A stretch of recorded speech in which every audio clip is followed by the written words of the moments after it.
I would like to do a really brief recap real quick of our session 2 weeks ago. There were a lot of people on the call, and I believe a lot of people in the call currently for today were there and present, and the video was sent out, but there was a lot of information in that session. So Christine and I kind of chatted about it, and I think we'd like to do just a really brief, I mean, just a minute or two, but kind of go over some of the high points in that session just to make sure you guys grasped what she was wanting to bring to the table. There were a ton of good things, lots of good meat on the bone there, good takeaways. I personally had some takeaways, but we just want to make sure the overall, I guess the overarching themes and things that we were hoping you would take out of it were obtained. So the video is still available on our YouTube channels. So if you want to go back and watch it again, feel free to. If you have questions, please feel free to reach out to either Christine or I. We're more than happy to answer any questions about the content there. But so the topic that Christine focused on 2 weeks ago was really kind of a mental focus topic. She reminded us that being a soccer referee can be a very stressful role. And it's important to know our own why. Why do we want to do it? Just to help us stay centered, help us kind of navigate some of those negative personas and negative feelings we feel sometimes. Kind of gets us focused back on the positivity of why we're there. She definitely, encouraged people to use your personality, be approachable, make a good first impression on the game. It kind of sets that tone, sets that bar for yourself.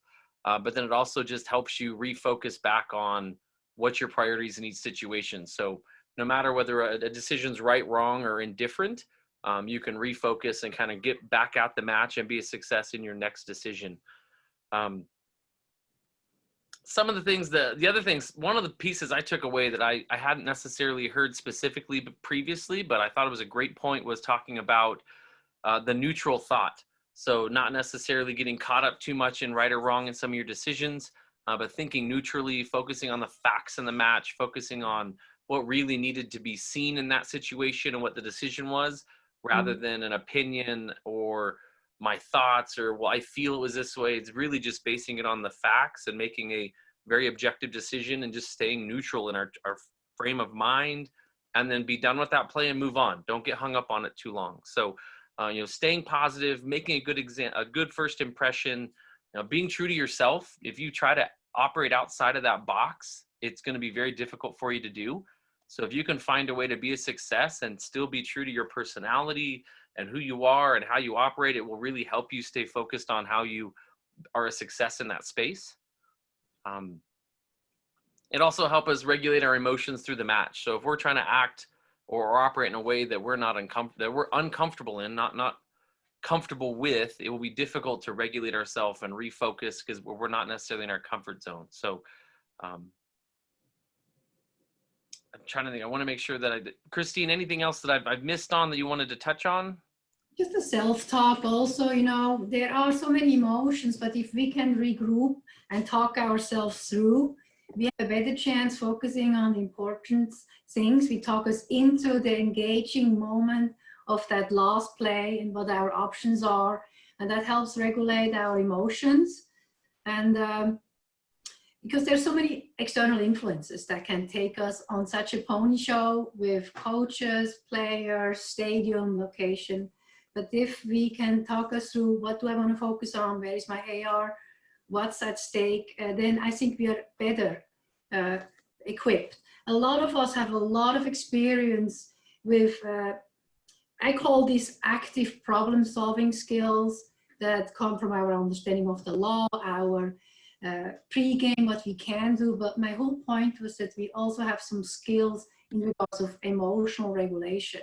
And if we can take tools out of actions we can take, but also how we can regulate our emotions, we are much better equipped for the next challenge as soccer refs, and a higher retention because we enjoy ourselves. We have different ways to bring ourselves to a place of accepting the heat of the moment.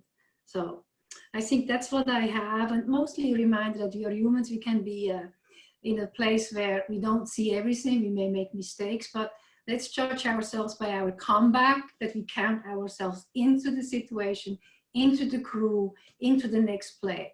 So that's where we are at, and that kind of leads to our next presentation. If you want to take it from here for a minute, Jason? Sure. So I mean, really, and I hope you're grasping this just in the very brief high level view I just went over in the comments that Christine offered, but these are just tools.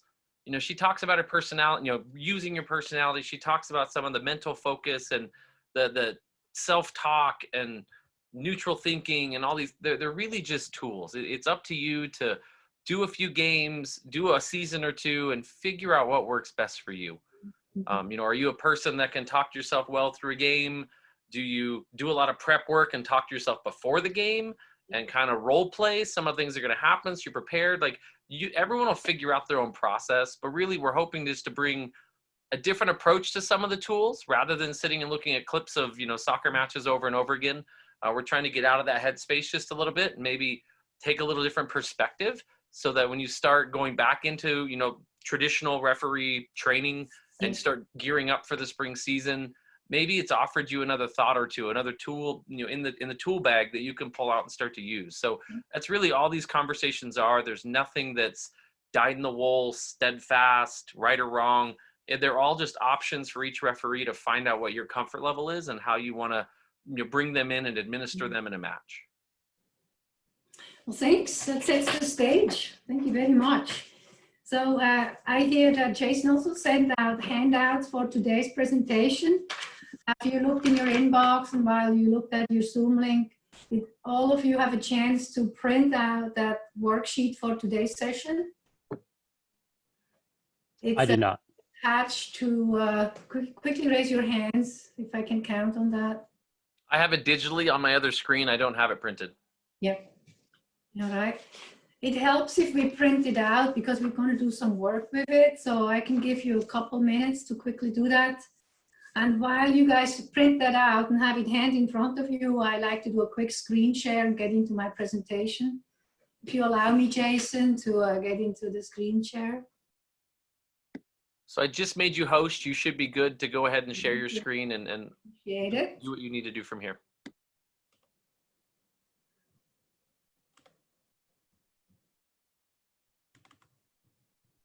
Here we go. Are we good? Yes. Okay. All right. So what you could help me also with, Jason, is if you see people raise hands, and we are only 12 participants, I think everybody can unmute themselves. And if you have something to say that you would raise your hand, and Jason just alert me so we can get through this and have a little bit more of an exchange of what's to happen. I'm happy to. All right, perfect. All right, everybody, worksheet handy. I see Phil is showing his. Thank you so much. So my topic today is close to my heart, and it has to do with building meaningful relationships. And in order to do that, we have to build levels of trust and ways to connect with others. And in regards of that, based on my own work as a life coach, I know a lot of topics have different aspects. So meaningful relationships, I like to approach it in a way that we take the elements apart and assess ourselves, how well am I in these sections of building meaningful relationships. So it's very much interactive, a chance for you to self-assess, and I guide you with introducing the segments of relationship building. And big surprise, a lot of it has to do with being in the relationship with yourself. It's not just about the other, it's about, like in the previous presentation, it's about, do I have a sense of my own emotions, what I think about it, and how do I behave? So now we're talking about relationships in regards of with myself, but also with the other person. And it's about being referees and how we are in our crews, with coaches, players. It's about how we are with our partners in our lives. It's about how we are with employee-employer relations, and just the person we meet on the street, how we respond to whatever is outside of us. You know, if you're at Costco and somebody is too close and are you getting rattled? How do you make a connection with that person to keep everybody safe? So it gives you some tools. All right, everybody in? Absolutely. I see some thumbs up there. Thanks, Mike. I see your thumb up. So the word that we're looking up is also the word togetherness. That means everybody is equal in their contribution. There is a sense of belonging. And that leads me to, we talked about this, everybody has it, but guess what? What we do today is, and I can point that out, we have 10 sections, and we will be able to identify the 10 sections. That's our first stop. But also each time we introduce a section, I like you to self-assess how fulfilled are you in this area. Let's say, you know, number one, I kind of marked it as 80% fulfilled. It's not my personal assessment, it's just to give you an idea. You know, the section, the top would be 100%. I got this skill, I have it developed, I have it present, I can bring it to the table to have meaningful relationships. So that's your step where you take your own white piece of paper at this moment and just kind of give yourself a sense of 60% there, 80% there. And in the second phase, you're going to go and write some ideas. What could be some new choices? I want to enhance this skill set. I want to make some strides. And so this will be filled out by you. And my ambition is for tonight, because it's a time limit, that we have at least one idea that in your personal self-assessment helps you to expand. Are we good so far? Yes. All right. Yes. So far, so good. Thanks, guys. So we have to agree that there are some very basic human needs. And one of the biggest needs we all have is to belong. It's that drives us to seek, to be seen and to belong. That drives us to seek out stable, reliable, long-lasting relationships. These needs kind of affect how we behave in the big world. So, and I'd say, you know, do you feel also included in your own reffing community? Do you feel included when you go to a game? Are you seen when an assessor gives you feedback, when a mentor looks at your play? And, you know, are you seen for work projects you turn in? Are you walking the door? Is your partner, you know, greeting you? Are you making somebody else seen? Do you let other people know, hey, there is a seat at the table, come, you belong, you know? So these are two basic human needs. And my question to you is, do you feel like you're seen in your personal life? Do you feel like you belong? And so quickly take a pen, you know, you can pencil it in, scrap it in, color it in. How fulfilled are you in that section? The first black spot there is maybe 20%, then you see 40, 60, 80, 100.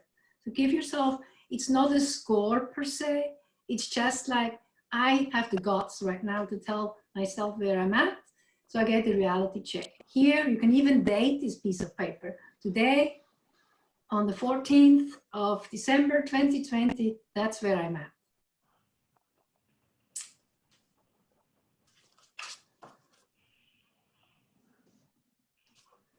All right. Then I think I remember, I think Jason, you were laughing, you know, when I talk about the next level, number 2, we have some competency that has to do with ourselves. How aware am I of myself and my emotions? Do they make sense to me? You know, can I call them out? Can I identify them? Do I know what motivates me? What makes me tick, you know? What are some of my typical responses when people do certain things? Do I get feel warm in my heart? Do I feel neglected by it? Do I feel irritable and impatient? That's one of my feelings. I'm kind of quick study, so I get impatient, but I have to moderate these emotions, and that would be something that I'm working on. So, but overall, do you feel like you have a sense of your own emotions and what makes you tick? Let's say, you know, your AR, your flag gets ignored on offside call, sentry's not looking, what's your emotional response to that? Are you aware of it? Do you feel it in your body? Things like that. Christine, can I ask a question? Sure. So are you differentiating between being able to identify your emotions and then being able to counteract them and control them, or you're just aware of what's going on when certain things happen? I think what we are after is that you identify it and that you can moderate it. And if you have some strategies that already work for you, you literally could write it down at this point under, heartbeat number 2 on the bottom. It's either a strategy that you already have that helps you. Let's say a ref ticks you off and your first response feels you take it personal. If you know that about yourself, that's kind of your goat. Somebody could take you on it, has a grip on you, then you could write down, I don't eat it as hot as they cook it. I chill out, then that would become a strategy, under self-awareness. So, yeah. Thank you. No, I like that. So but we are building this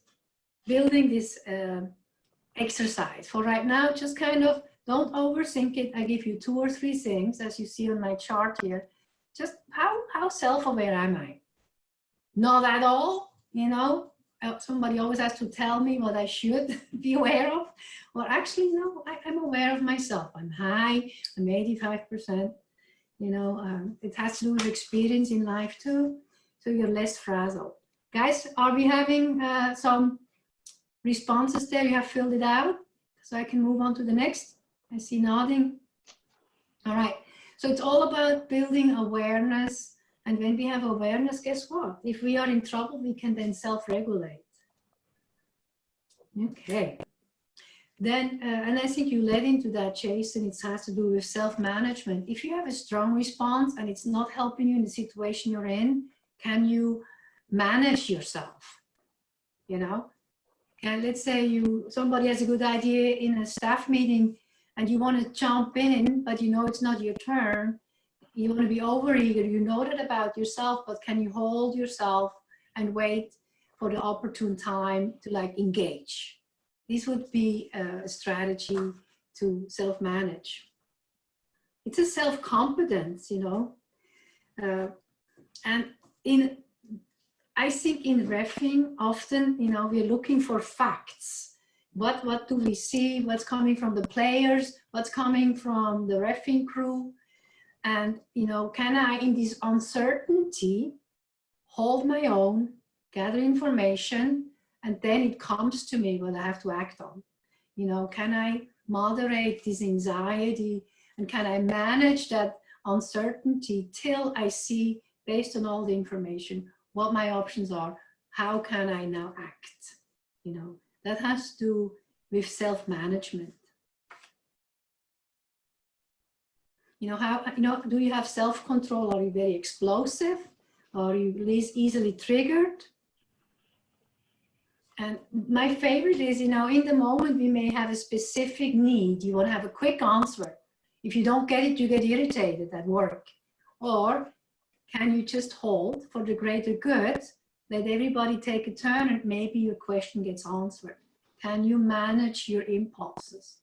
And that comes very handy as a referee, as a worker, as a partner at home with your kids. Yeah, can you manage yourself? Is self-management number 3? Self-management is number 3. Okay.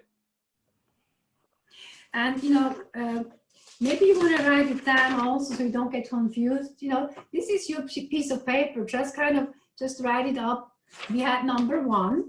Number 1 was being seen and belong. Number 2 was self-awareness. Number 3 is self-management. And now, not surprisingly, we are going to our next slide, number 4.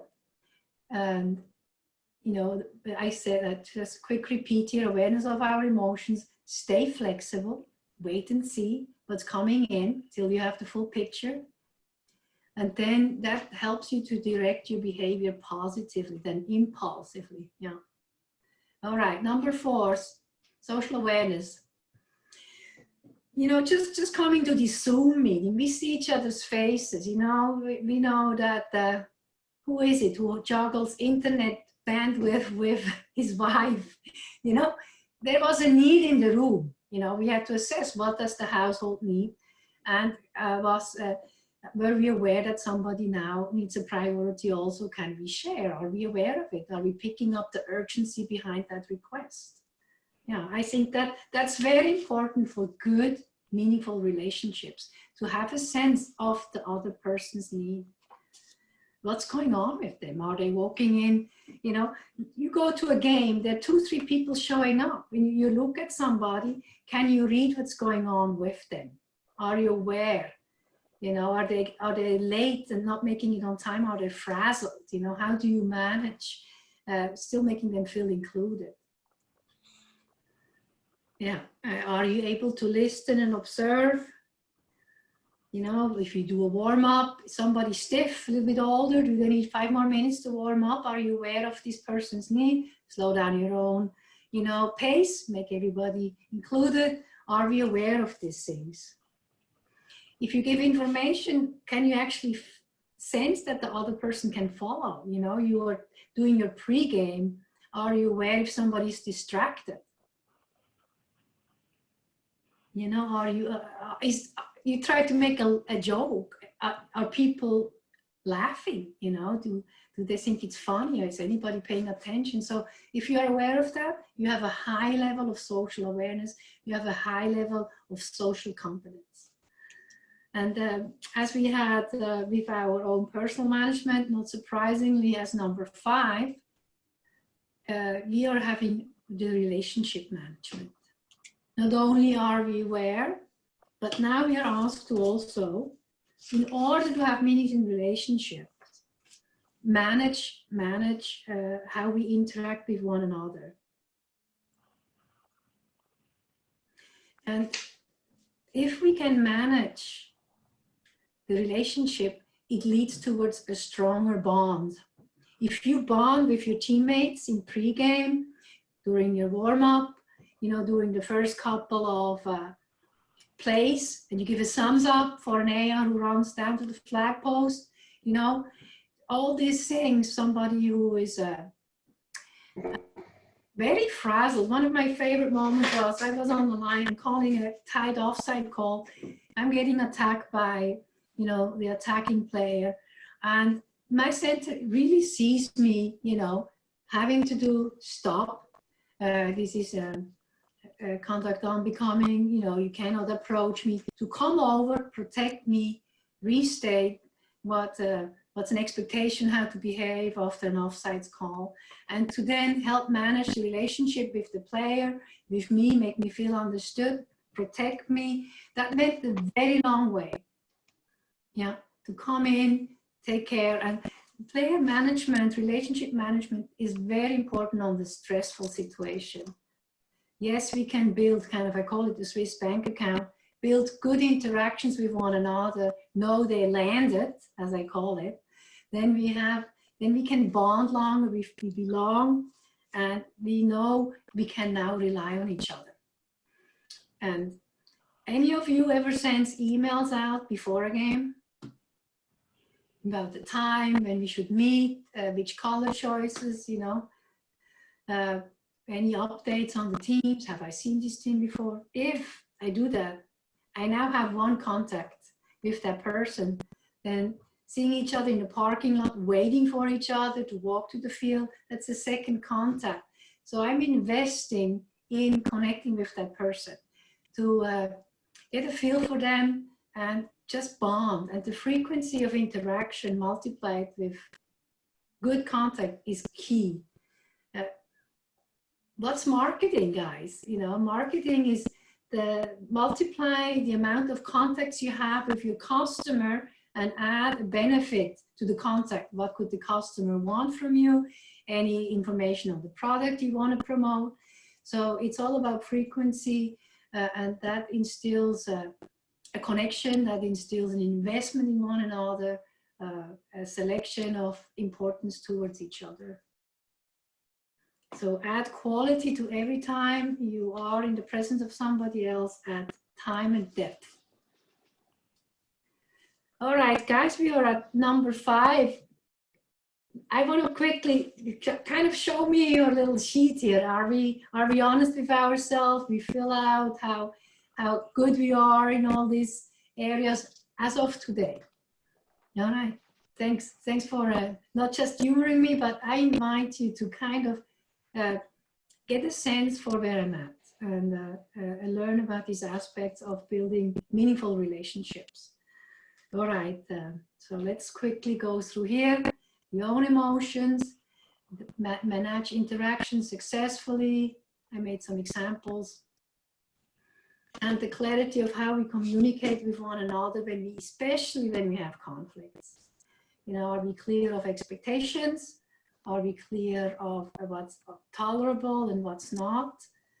And are we having an agreement with one another to make changes? Not only do we say this is not okay, we kind of, especially in personal relationships, that you agree to do different in the future for the sake of improving a relationship. And it goes a long way. We acknowledge that we had shortcomings. What we would like to achieve is a new way of interacting, making promises of new behaviors, and in order to be more invested and manage the relationship better. Yeah. All right. Let's see here where we are at. Going to our next one, number 6. Anybody wants to make an example when you guys didn't feel like you belonged to a group? You know, how that is and what kind of things could lead to feeling you belong. Let's say you're a high school ref and you walk in on your first game of a college game, and, you know, are you identifying with the college reffing crew, all these things? And what can we do to actually feel we belong to a group identity? Anybody would like to add? How many people on the call have been to like youth regionals before, and you walk in and there's people hugging and things from other states, and hey, good to see you again. It's your first year there, and you're like, I'm not even sure what I really, or even State Cup, people that have been at State Cup 3, 4, 5 years, and you're kind of, that's my first year. I don't even know where I'm supposed to sit at, let alone like high five and hug people and things like that. Yeah, yeah. I know as someone who just moved to Idaho within the last couple of years, and then prior to that, I had just moved to the state I was at before, where I started college, you know, within a couple of years of that. Speaking a common language always helps. And so, you know, I won't know anybody, but I can walk in the room and know that, you know, everybody in this room of college referees or high school referees or, you know, whatever I'm doing at the time speaks the same language and has the same or similar experiences, at least on some broad level, as me, and that, you know, all I have to do is introduce myself and we can start talking about the same things. I like what Mitchell said, because he talked about similar experience and language in a way, just how we refer to the laws of the game. We all use the same wording, and it's so important that we have the same vocabulary. You know, we don't use acronyms, or if we do, everybody knows what it means. So that leads towards group identity. And do your own part that you speak that language. You know, I like that you said that, Mitchell. Yeah. And, you know, we go to brand new job sites. We don't know any of the co-workers. And what are some factors that make us feel like we are no longer just individual contributors, but we are a team? Yeah.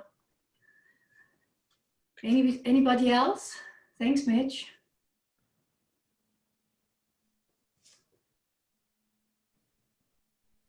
Go ahead, Mike. Christine, can you hear me okay? Yep. So I just had an interesting experience a couple weeks back. I became a futsal referee and had never done a futsal game. And it wasn't quite as intense as what Mitch was talking about, or Jason with state referee. But one of the things that seems to help me when I'm in that kind of situation is I'll try to pick out one or two people that I can develop some kind of rapport with, just talk to, and find that those commonalities. It ended up being a couple of coaches. We didn't know each other, and I just went over and introduced myself, and as you, I'm sure, are very aware, in a futsal match, this was U16, so I'm the only referee present. But just introduced myself, and we talked about the gym that we were playing in, and I asked them if they needed anything. But just for me, just picking out that one or two, because I can become very overwhelmed pretty quickly with all of the nuances, with all of the feelings going through yourself of do I belong here? Am I capable? Do I know the laws of the game well enough, et cetera, et cetera. But finding one or two people that I can build some bonds with.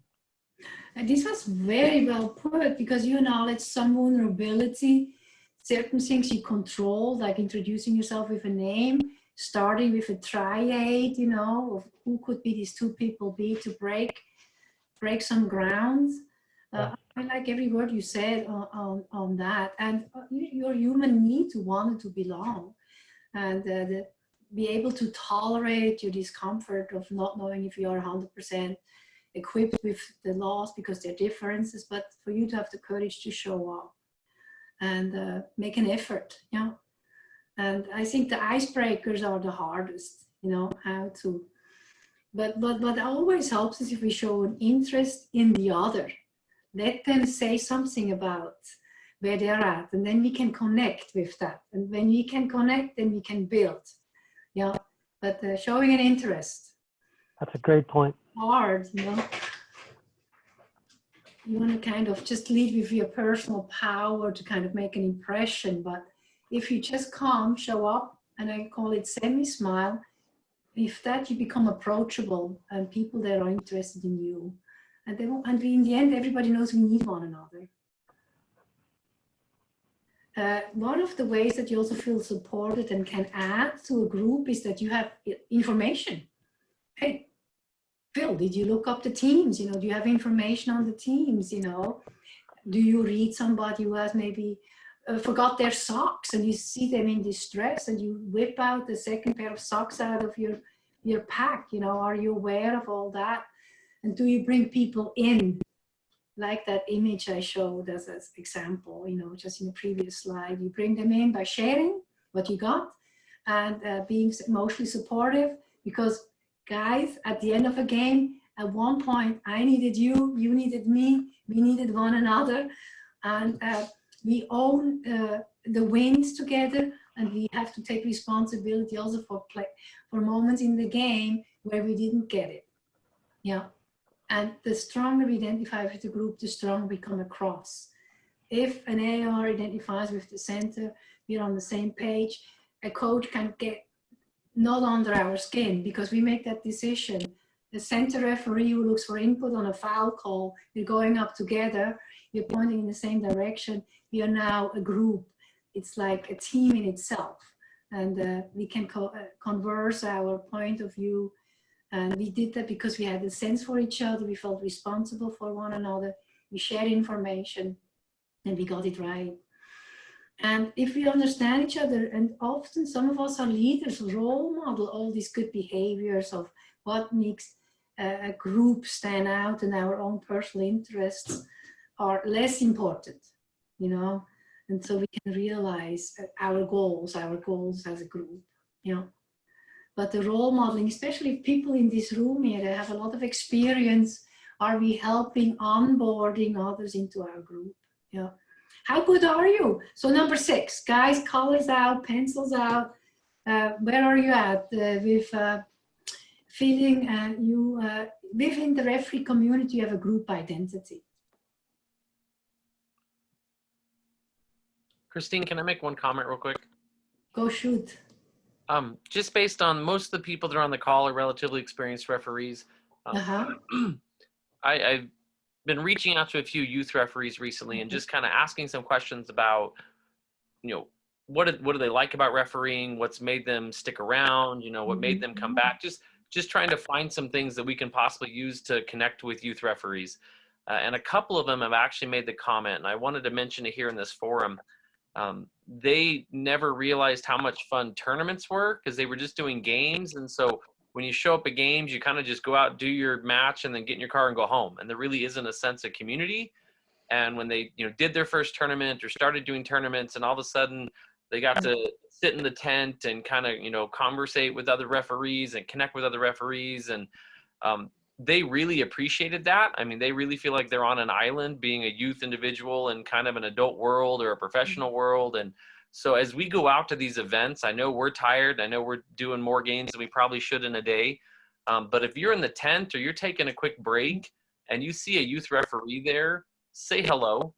Just say hi, ask them how they're doing. It doesn't have to be anything super personal, but just try to connect with them, because you'll probably do more good than you really know. And just letting them know that they were seen and that, there's other referees there and that they are part of something.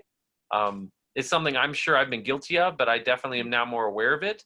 But with all the experienced referees here on the call and just adult referees, just letting a youth individual know that they belong, I think, does a lot more good than we give it credit for sometimes. No, beautifully put. And, we don't want to forget about just the simple chance of showing an interest, or that assigners also know how to rotate us. So we expand our community. It's not always the same people on the same reffing crews. Or what if two young teenagers who now have access to driving, or one of them is a little older, that they carpool? Just that we are not islands, but that we look for these ways to reach out to each other and already bond on the way to a game. And I don't know, but we have 60 acres, we have Starfire. Sometimes also go over to watch another, that's multiple fields in one complex.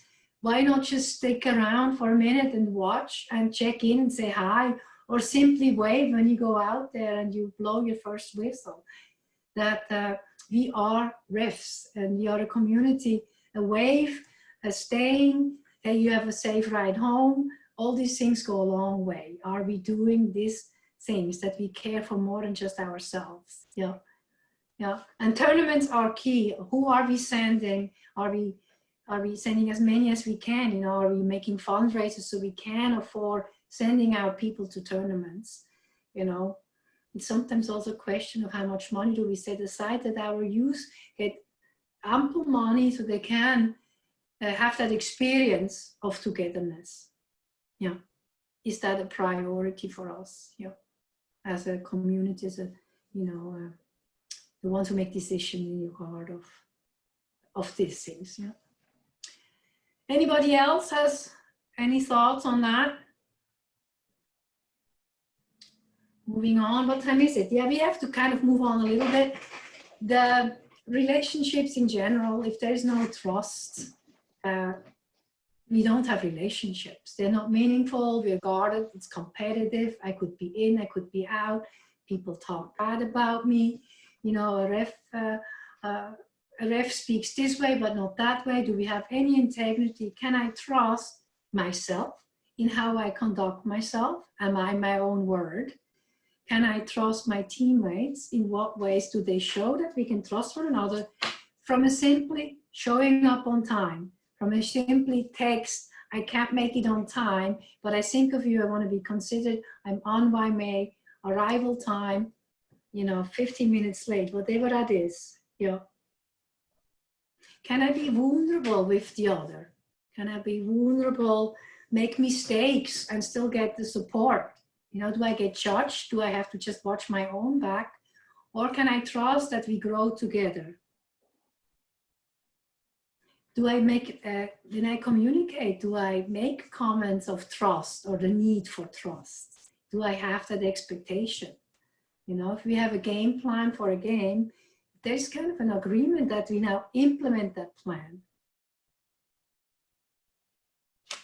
Yeah.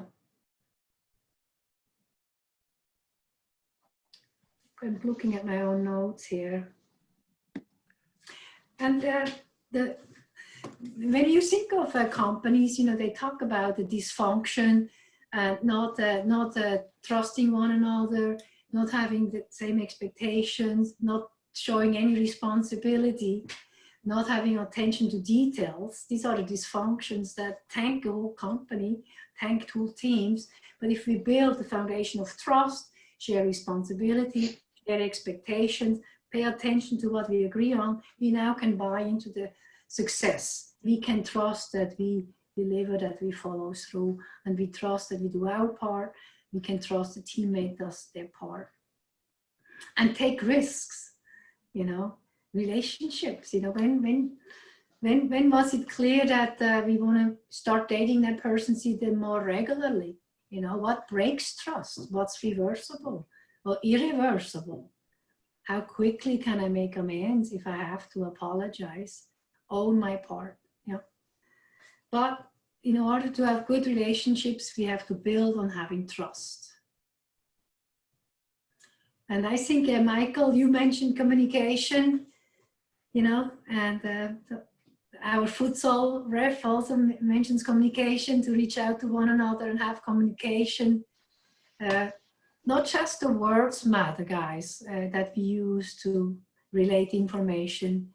It matters what the timing is. Do we have a sense for the timing, the sound of our voice? And that comes from how we feel about information before we communicate it. Do we are calm, composed? Is that visible in my sound of voice when it comes across? And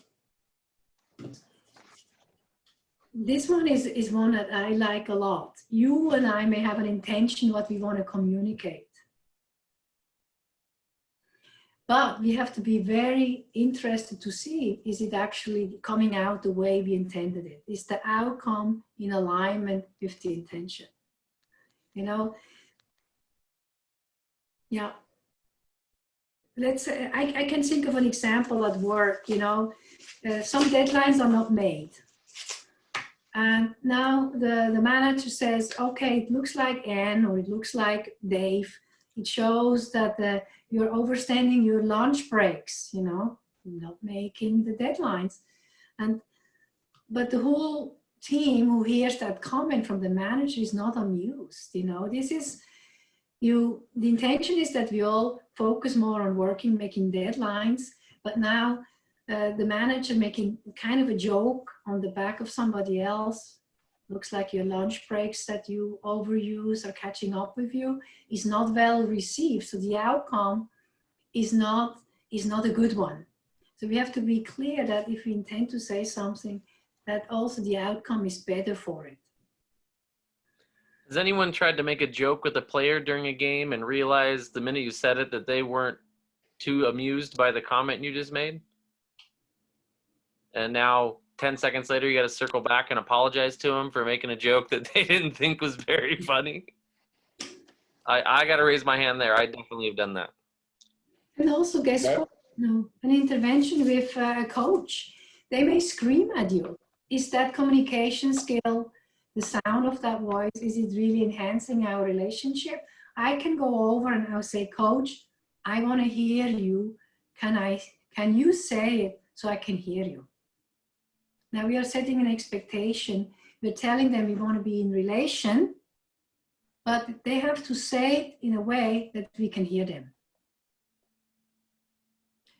So then they have to take responsibility for communicating in a way that is appropriate, has content, and so then we can actually do something with that information.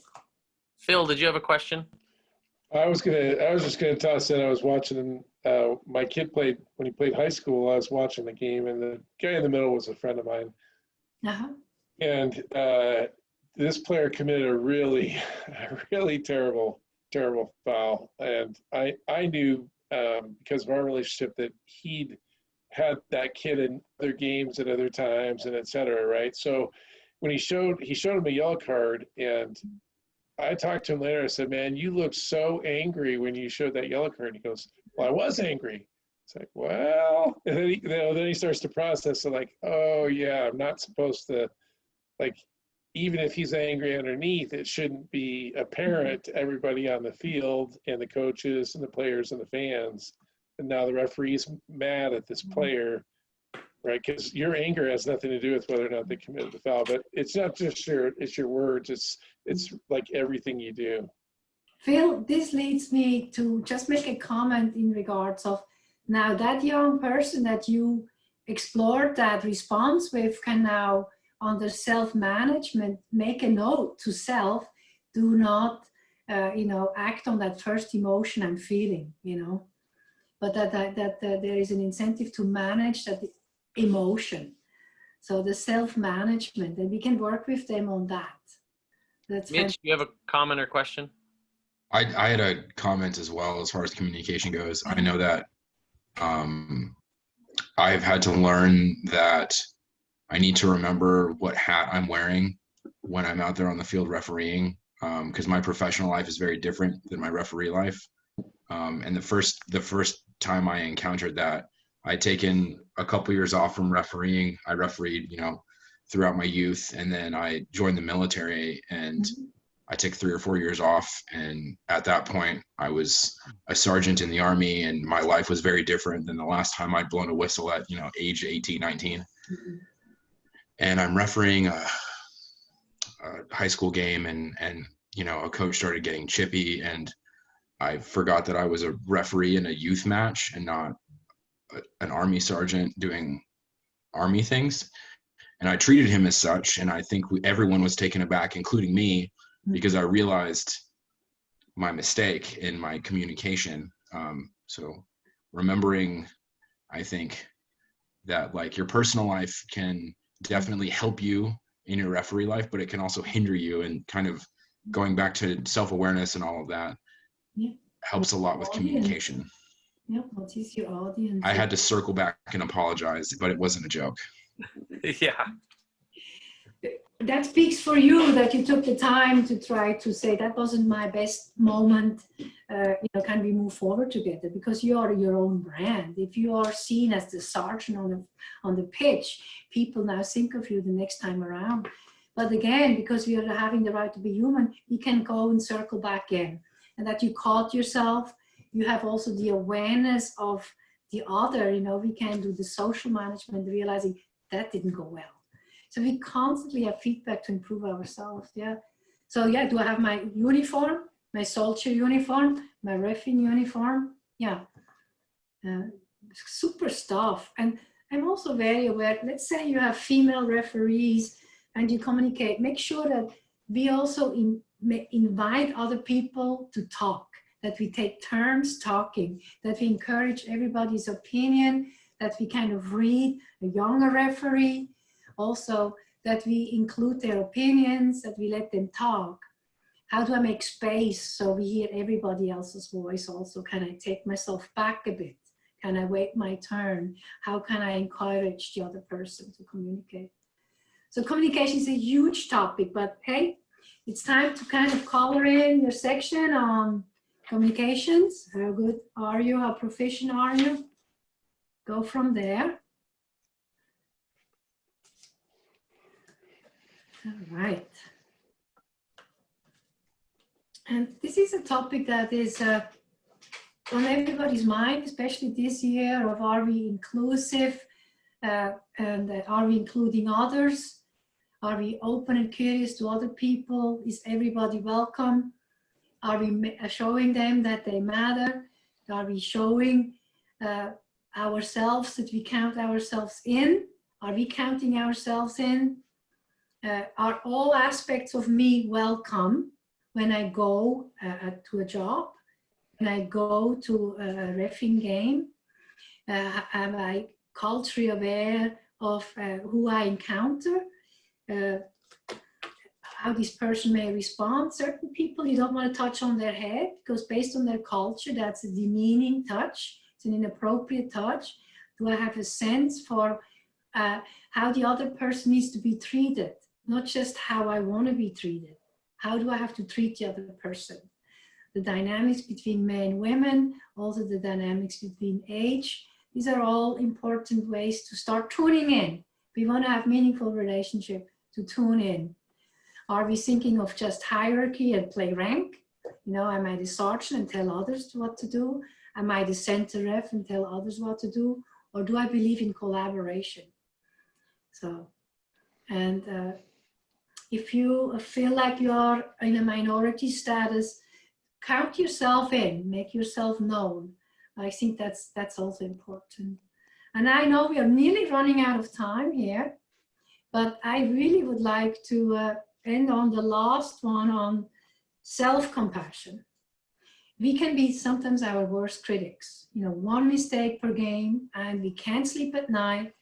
That inner critic is going at us and we can't recover, and to a point of, I don't want to go back. But if we have some more self-compassion and treat ourselves with warmth, the chance and the permission to make mistakes and still feel loved, I think that's very important in reffing, and that we also can continue. We talked about self-efficiency or efficacy, the belief in ourselves, that we don't give up on that we can be our inner champion as much in order to stay in the game, in order to have the courage to show up. As a coach, when I talk with people who are hard on themselves, I say, let's reevaluate some of your goals. Are they realistic? What's a doable next step? So you feel empowered in ways to show up for yourself, that you can fail, but you feel like, you know, I can do that. I feel good about it. I can own that. And Christine, can I chime in real quick? yeah, chime. So I would venture a guess, this is probably one of my lowest scores, but I would venture a guess this is probably a low score for a lot of us, because we set such a high performance goal. We want to be the best. We want to strive for the best. We always want to be improving. And so that self-deprecation, I mean, we turn into our own biggest critic. Something that I've learned through my career, and I put this out to people as the administrator, if this is something that would benefit you, reach out to me, please. Mm-hmm. Having a mentor, even if it's a peer-to-peer mentor, not even someone who's going to help me get to the next level, but just someone who you have a relationship with as another referee, that if you have an iffy game, you have a tough game, you can call someone and just verbalize, process, work through the situations that came about, and get you out of that mental jail that you've put yourself in, that you messed everything up, and just simply process it, come to grips with it. You know, maybe it was a mistake, but just have a constructive conversation to deal with it, rather than just let it become more and more of a weight on you, is definitely something that's benefited me. Just having someone that I can talk through a situation with and understand whether it's right or wrong, but at least just process and move on. So even if you don't have a formal mentor, you know, you're not trying to move up the ladder, but you would just like to maybe have someone identified as a cohort, as a peer that you can connect with after games and just talk with and support each other with, I'm more than happy to help facilitate that.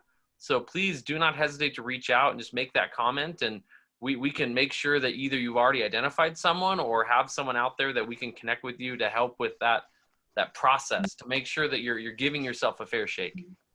That's going to go a long way, because if you reach out to process, you express that you care. And we give somebody the chance to kind of get away from the self-judgment, because scientifically it's proven that if we are too hard on ourselves, it's not the ideal fertilized ground to actually improve. It needs to be safe, that we have permission to learn. And that is very crucial, that we bring somebody off the ledge into a place of learning, of acceptance, of sometimes saying, hey, I was there before, show some self-compassion too, help them through it. Yeah, but you have to kind of be in a kind of good emotional state to learn. And if we have some self-compassion, because this year itself, when you think of it, we didn't have games, we could not work from our regular work offices, and we had to show understanding to ourselves, and that actually led to more resilience, and that was key for us to get through. Yeah, that ability to know what you need, to acknowledge it, to say it's okay, and to become actually more resilient because of it. And we have less burning up bridges if we, kind of acknowledge ourselves, our needs, and not just respond angry or reactive. So. Before we conclude, Christine, can you review real quick on the handout that we sent out, the heartbeat line items down below? So now that they've seen all 10 and kind of started to categorize, where their strengths are, maybe where there's opportunities for development, how does those heartbeats factor in? How can they utilize that? So we are now at the end of just filling in how fulfilled you are, right? So now the question is, are there some areas that you feel like you want to make improvements? And we also talked a little bit about what strategies we could use. We shared some examples. And the lower part is for you to claim some of these choices for yourself now that you would like to improve on. When I look at Mitchell, which areas do you feel like you were the lowest? If I may put you on the spot. No, it's totally fine. I'm, very self-aware. That's one of my stronger areas. So I think that self-compassion is, I think, like Jason said, one of my lower scores. In my professional life, in my referee life, everything I do, things have to be done to a very high standard as far as I'm concerned, and I think as far as a lot of other people are concerned. And so that kind of has always been me since as far back as I can remember. And I think that interacts a little bit with, like, maybe I overanalyze and I try to be too self-aware, but so maybe that score should be a little bit lower. But trust, I could work on my trust a lot, just because I feel like I have such a high standard for myself that I don't necessarily always see that in other people. And so I have to kind of, take a step back and be realistic in some cases, or be better at communication in other cases. And then I think if we're going to go with my bottom three,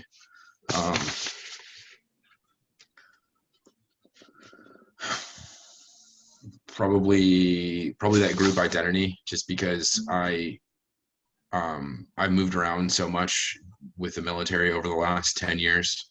Idaho is finally the place I settled down with my family in, but I have all these common languages that I speak, but I think I probably speak quite a few languages. And so I stay very busy, and in the past, I haven't always felt like I can give myself all to one group or another, or just a small amount of groups, and become more part of that group.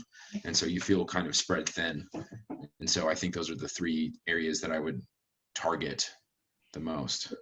Good point. That sometimes we have too many groups we want to feel part of, but which are the key ones that we really want to invest ourselves, Thanks very much for contributing. Anybody else has a couple finishing thoughts? The idea is start with one of two areas where you say, if I make progress in that area, my whole expansion of a meaningful relationship can benefit from. Often it's one way in and all the others enhance with it. Yeah. We can flip this another way as well. Is there one of them you feel you're very strong in, whether you've had some really good training or really good instruction in that you feel you could offer a nice little morsel or tidbit to someone else on the call of maybe something they could take and put into their toolbox?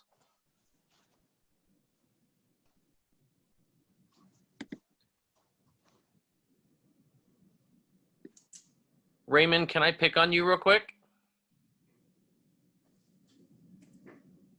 Yes, you can. You have a great, but this is just my own personal opinion, but I think you have a very good personality. You're very calm and you control yourself very well. And although I've seen you get flustered in a few games, it wasn't necessarily apparent in that very instance that something occurred. What do you do to help self-manage or help, be aware of the situation and then make sure that you don't lose control of that? Anything that you actively do either in life or on a match? Yeah, I realized that at that moment, after it's passed, I can't go back and change it. So I need to I'll make a mental note of it and try to continue to move forward and possibly make an adjustment if necessary. But one of the things that's helped me out a lot, because I'm pretty quiet and focused, is learning how the players communicate towards a referee. Because some players, the way they talk, it may sound loud or abrupt, almost like in a dissent form, but it's really not. It's just how they talk. And if I'm trying to get the trust of the players, I need to understand, how they communicate. And don't get flustered. That's one of my areas that I work on. Perfect. No, that's great awareness of just maybe someone has a different style of communication. They're not necessarily being degrading or attacking you. It's just they have a different way of communicating. Yep. Great. Thank you. I know I singled you out, but thank you. No worries.